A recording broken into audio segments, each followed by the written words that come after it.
Hi കൂട്ടുകാരെ, പുതിയൊരു വീഡിയോയിലേക്ക് എല്ലാവർക്കും സ്വാഗതം. അങ്ങനെ ദാസ് രഘുവിനെ കാണാൻ കേട്ടോ. രഘുവിനോട് പറയാണ്, നീ എന്താണ് കാണിച്ചു കൂട്ടിയത്? ഞാനൊരു തെറ്റും ചെയ്തിട്ടില്ല അങ്കിളെ എന്നൊക്കെ പറയുമ്പോൾ, ഓ ഞാൻ അറിഞ്ഞിരിക്കുന്നു. അപ്പോൾ കൂടെ ആ പെണ്ണ് വന്നിട്ടുണ്ടോ, കേസ് പിൻവലിക്കാൻ അവർ വന്നിട്ടുണ്ടോ എന്ന് കോൺസ്റ്റബിൾ ചോദിക്കുന്നുണ്ട് കേട്ടോ. ഇതേ സമയം രഘുവിനോട് പറയണേ, എന്തായാലും ഞാൻ SIയെ ചെന്ന് കാണട്ടെ എന്ന് പറയുന്നുണ്ട്. അങ്ങനെ SIയെ കാണാൻ വേണ്ടി പോവുകയാണ് കേട്ടോ.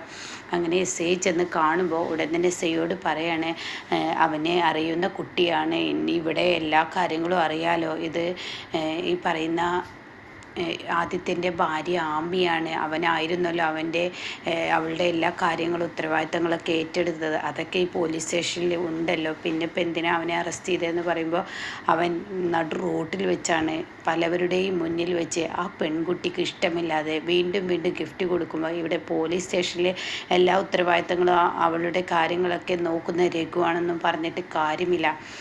ഇത് കണ്ടാൽ ഞങ്ങൾക്ക് നോക്കി നിൽക്കാനും പറ്റില്ല. ആ പെൺകുട്ടിക്ക് ഇവൻ കൊടുക്കുന്നതിന് താല്പര്യമില്ലെങ്കിൽ പിന്നെ എന്തിനാ പെൺകുട്ടിയുടെ പിറകെ നടന്ന് ബുദ്ധിമുട്ടിക്കുന്നത്?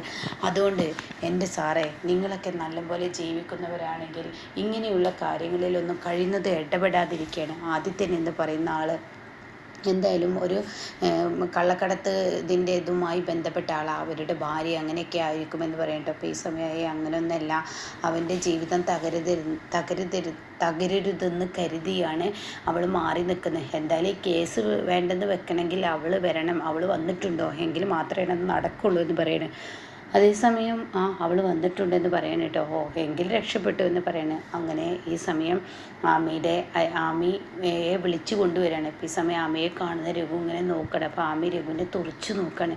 അതേസമയം SIയുടെ മുന്നിലോട്ട് ആമിയെ കൊണ്ടുപോകണം കേട്ടോ. അങ്ങനെ ആമിയാണെങ്കിലോ, നിനക്ക് പരാതി ഉണ്ടോ എന്നൊക്കെ ചോദിക്കുകയാണ് ആമിയോട് SI. അപ്പോൾ ഇല്ല, എനിക്ക് പരാതിയൊന്നുമില്ല, പിന്നെ എന്തിനാണ് നിങ്ങൾ അവരോട് രഘുവിനോട് മോശമായി പെരുമാറിയതെന്ന് പറയുമ്പോൾ ഉടൻ തന്നെ ആമി പറയണം, എനിക്ക് അവരോട് ഒരു ദേഷ്യവും ഇപ്പോൾ അയാൾ എന്നോട് വളരെ മോശമായ രീതിയിലോ ഇന്നേ വരെ പെരുമാറിയിട്ടില്ല. പക്ഷേ ഞാൻ കാരണം ആരുടെയും കുടുംബജീവിതം തകരുത്, ഞാൻ കാരണം ഈ പറയുന്ന രഘുവേട്ടൻ്റെ ജീവിതം തകരുന്നു എന്ന് കരുതിയത് കൊണ്ടാണ് ഞാൻ അവരിൽ നിന്ന് അകലിൽ തുടങ്ങിയത്. അവരുടെ ഭാര്യയ്ക്ക് എന്നുമായുള്ള ആ ഒരു കൂടിക്കാഴ്ചയും അതുപോലെ തന്നെ ഫ്രണ്ട്സ് എന്നൊക്കെ പറഞ്ഞ് കാണുന്നൊന്നും പക്ഷേ ഇഷ്ടപ്പെടില്ല.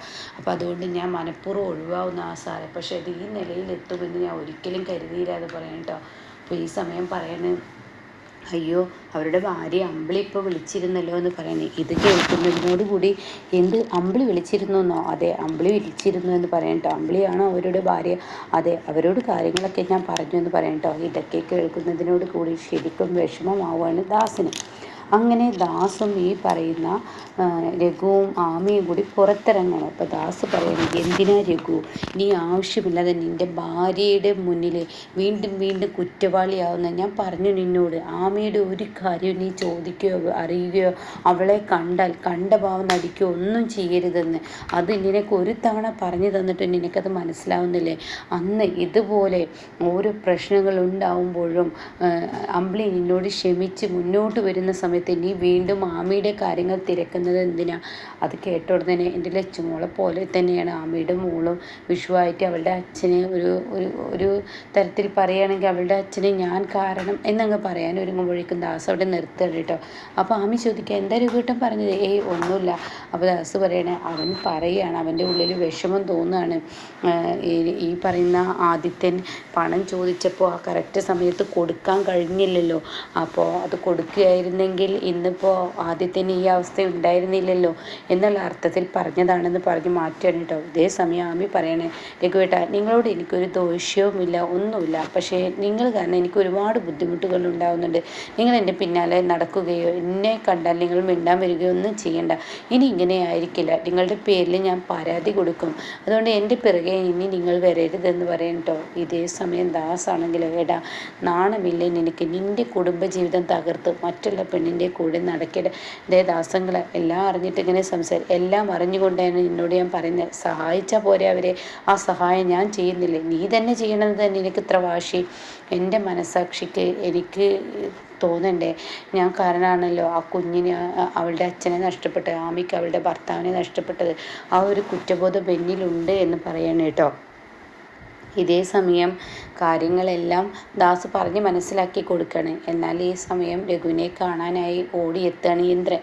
അപ്പോഴേക്കും രഘുവും ഇന്ദ്രനും കൂടിയുള്ള കൂടിക്കാഴ്ച ഉണ്ടാവുകയാണ്. അങ്ങനെ രഘു, നീ എന്ത് പണിയാണ് ചെയ്തത്? നീ വാങ്ങിയ ആ ഗിഫ്റ്റ് എന്തിനാണ് അവൾക്ക് കൊടുത്തത്? അത് അമ്പിളി ചേച്ചിക്കാണെന്ന് പറഞ്ഞതല്ലേ? അതെ, അതൊക്കെ ശരി തന്നെയാണ്. പക്ഷേ എൻ്റെ ഫ്രണ്ടിൻ്റെ ഭാര്യയാണ്. അവളും കുഞ്ഞും വഴിയിൽ വെച്ച് കണ്ടപ്പോൾ വിഷുവിന് അവൾക്കൊരു കോടി എടുത്തില്ല. എന്നാൽ അമ്പിളിക്കാണെങ്കിലോ ഞാൻ കൊണ്ടുവന്നത് ഈ രീതിയിലാണ് അവൾ സംശയിക്കുന്നതെന്ന് എനിക്ക് തോന്നിയപ്പോൾ പിന്നീട് അത് എനിക്ക് അവൾക്ക് കൊടുക്കാമെന്ന് തോന്നി. അങ്ങനെ അർത്ഥത്തിൽ കൊടുത്തതാണ്. പക്ഷേ എൻ്റെ സ്നേഹം ഒരിക്കലും അമ്പിളി മനസ്സിലാക്കുന്നില്ല. എത്രയോ വട്ടം ഞാൻ അവളുടെ മുന്നിൽ തലകുനിച്ച് നിൽക്കുമ്പോഴും എൻ്റെ മനസ്സറിയാൻ അവൾ ശ്രമിക്കുന്നില്ല എന്ന് പറയും കേട്ടോ. ഇതേ സമയം ഇന്ദ്രൻ പറയണേ, എന്താടാ രഘു നീ ഇങ്ങനെയൊക്കെ പറയുന്നത്? അമ്പിളിയുടെ ഭാഗത്ത് നിന്ന് ചിന്തിച്ചു കഴിഞ്ഞാൽ തീർച്ചയായും നീ ചെയ്തത് തെറ്റാണ്. കാരണം നിൻ്റെ ഭാര്യയ്ക്ക് കൊടുക്കുന്ന ഗിഫ്റ്റ് വേറൊരു പെണ്ണിനത് കൊടുക്കാൻ ഒരിക്കലും പാടില്ല. ഒരിക്കലും അത് ആരും ചെയ്യില്ല. തൻ്റെ ഭാര്യയ്ക്ക് വാങ്ങിയ ഗിഫ്റ്റ് മറ്റുള്ളവർക്ക് കൊടുക്കുന്നത് ശരിയല്ല. മാത്രമല്ല അമ്പിളി ഇങ്ങനെയൊക്കെ സംശയിക്കുന്ന അതിൻ്റേതായൊരു കാര്യമുണ്ട്. കാരണം അർഷയും ഞാനും തമ്മിൽ പല പ്രശ്നങ്ങളുണ്ടാവും. അനു ഇതുപോലെ പല പ്രശ്നങ്ങളും എന്നുമായി ഉണ്ടായിട്ടുണ്ട്. ഏതൊരു പെണ്ണിനെ സഹിക്കാൻ പറ്റാത്തൊരു കാര്യം അന്യ പെണ്ണുങ്ങളെ തേടിപ്പോവല്ലായിരിക്കും. പക്ഷെ ഒരു സഹായം ചെയ്യുമായിരിക്കും. പക്ഷെ അതിലൊക്കെ നിനക്ക് പ്രശ്നങ്ങൾ ഉണ്ടാക്കും. അത് മനസ്സിലാക്കണം രഘു എന്ന് പറയാൻ കേട്ടോ. അതേസമയം രഘു പറയണേ, ഇനി എനിക്ക് അമ്പിളിയുടെ മുന്നിൽ പോകാൻ പറ്റത്തില്ല. അമ്പിളി ഇനി വീണ്ടും എന്നെ സംശയക്കടലേ കാണുള്ളൂ എന്നുള്ള സത്യം വെളിപ്പെടുത്താണ് കേട്ടോ. ഈ സമയം ഇന്ദ്രൻ പറയണേ, നീ എൻ്റെ മാനസികാവസ്ഥ ഒന്ന് ആലോചിച്ച് നോക്ക്. നിനക്ക് ഇങ്ങനെയൊരു പ്രശ്നമാണെങ്കിൽ ഇത്രയും നാളും എൻ്റെ കുടുംബത്തിന് വേണ്ടി മാത്രം ജീവിച്ചതാണ് എൻ്റെ അമ്മ. എൻ്റെ അമ്മയ്ക്ക് വേണ്ടി ഞാൻ നിന്നെപ്പോലും എന്തൊക്കെ പറഞ്ഞിട്ടുണ്ട്, എന്തൊക്കെ ചെയ്തിട്ടുണ്ട്. ആ എൻ്റെ അമ്മ എന്നെ വളർത്തിയതാണെങ്കിലും കൂടി പെറ്റമ്മയല്ല എന്നുള്ള സത്യം എന്നോട് വെളിപ്പെടുത്തിയപ്പോൾ, നാട്ടുകാരറിയെ വെളിപ്പെടുത്തിയപ്പോൾ അമ്മയ്ക്ക് എന്തതിൽ നിന്ന് കിട്ടിയെന്ന് ചോദിക്കുമ്പോൾ ഇന്ദ്രനോട് പറയാണ് രഘു, നീ ഒരു കാര്യം മനസ്സിലാക്കണം ഇന്ദ്ര. നിൻ്റെ അമ്മ നിന്നെ മനസ്സിൽ നിന്നും പറിച്ചു കളയാൻ തീരുമാനിച്ചിട്ടുണ്ടെങ്കിൽ നിൻ്റെ വളർത്തമ്മയായ നിൻ്റെ പെറ്റമ്മയെന്ന് കരുതി നീ തെറ്റിദ്ധരിച്ച നിൻ്റെ വളർത്തമ്മയെ നീയും അതുപോലെ പറിച്ചു കളയണം. എങ്കിൽ മാത്രമാണ് നിനക്കൊരു ജീവിതമുണ്ടാവുള്ളൂ. എന്നിട്ട് നീ നിൻ്റെ യഥാർത്ഥ അമ്മയെ കണ്ടെത്തണമെന്ന് പറയും കേട്ടോ. ഇത് കേൾക്കുന്ന ഇന്ദ്രൻ ഒരു ഷോക്കാവണം. ആ വാക്ക് ശരിക്കും നെഞ്ചി തട്ടിയതുപോലെ ആവണം.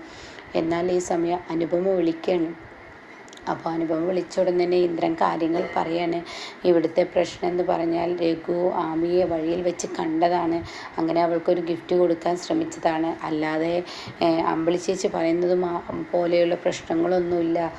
അവൻ്റെ മനസ്സിൽ തോന്നുന്നു അവൻ ചെയ്തു എന്ന് പറയാൻ കേട്ടോ. അവൻ്റെ മനസ്സിൽ അവൻ കാരണമാണ് ഈ ആമിയുടെ ഭർത്താവ് ജയിലിൽ പോയത് എന്നൊരു കുറ്റബോധം അവനിലുണ്ട്. അതുകൊണ്ടാണ് അവനത് കൊടുക്കാൻ ശ്രമിച്ചത്. ആ കുഞ്ഞും അച്ഛനില്ലാതെ വിഷു ആഘോഷിക്കാതിരിക്കുക എന്നൊക്കെ കരുതിയാണ് ചെയ്തതെന്ന് പറയാം കേട്ടോ. എന്നാൽ ഈ സമയം ഫോൺ വെച്ചിട്ട് ഇതിനെക്കുറിച്ച് ചീരുവിനോട് സംസാരിക്കണം. അങ്ങനെ ചീരുവും അതുപോലെ അനുപമയും കൂടി അമ്പിളിയുടെ അരികിലോട്ട് ചെല്ലാണ്. അമ്പിളി ചേച്ചി, രഘുവേട്ടൻ പോലീസ് സ്റ്റേഷനിൽ നിന്ന് ഇറങ്ങിയിരിക്കുന്നു. വന്ന പെൺകുട്ടി തന്നെയാണ് പരാതി പിൻവലിച്ചിരിക്കുന്നത്. രഘുവേട്ടൻ ആ ഒരു ഡ്രസ്സ് ചേച്ചിക്ക് വേണ്ടി വാങ്ങിയതാണ്. പക്ഷെ ചേച്ചി രഘുവേട്ടനെ അപമാനിച്ചപ്പോൾ വഴിയിൽ വെച്ച് ആമിയെ കണ്ടപ്പോൾ അവൾക്ക് കൊടുത്തു. ആമി എന്ന് പറയുന്ന വ്യക്തി ആരാണെന്ന് ചേച്ചി ആദ്യം ആലോചിക്കണം. രഘുവേട്ടൻ കാരണമാണോ ആമിയുടെ ജീവിതം തകർന്ന് എന്നൊരു കുറ്റബോധം രഘുവേട്ടനുള്ളത് കൊണ്ടാണ് രഘുവേട്ടൻ എങ്ങനെയൊക്കെ ചെയ്യുന്നത്. ആയിരിക്കാം, ചെയ്തോട്ടെ. പക്ഷെ ഞാനൊരു കാര്യം പറയട്ടെ. മരിച്ചവരുടെ മുഖത്തിടുന്ന മുണ്ടും, അതായത് ഭാര്യയ്ക്ക് വാങ്ങുന്ന ഡ്രസ്സും ഗിഫ്റ്റായിട്ട് വാങ്ങുന്ന ഡ്രസ്സും ആരും എവിടെയും കൊടുത്ത ചരിത്രമുണ്ടോ? അങ്ങനെ എവിടെയെങ്കിലും ഉണ്ടായിട്ടുണ്ടോ? അത് രണ്ടും എന്ത് തന്നെ വന്നാലും ആർക്കും കൊടുക്കില്ല എന്ന് പറയാം കേട്ടോ. ഈ സമയം ആ വാക്കുകൾക്ക് കുറച്ച് മൂർച്ചയേക്കാണ്. ഇനിയിപ്പോൾ അമ്പിളിയും അതുപോലെ രഘുവും കൂടി കൂടുതൽ അകൽച്ചയിലോട്ട് പോവുകയാണ്. ചീരുവും അതുപോലെ ഇന്ദ്രനും അനുപമയും മനസ്സിലാക്കുകയാണ് കേട്ടോ. അപ്പോൾ ഇനി അമ്പിളി വീണ്ടും രഘുവിനോട് പിണങ്ങുന്ന ആ ഒരു സീന് തന്നെയാണ് നമുക്ക് മുന്നിൽ കാണുന്നത്.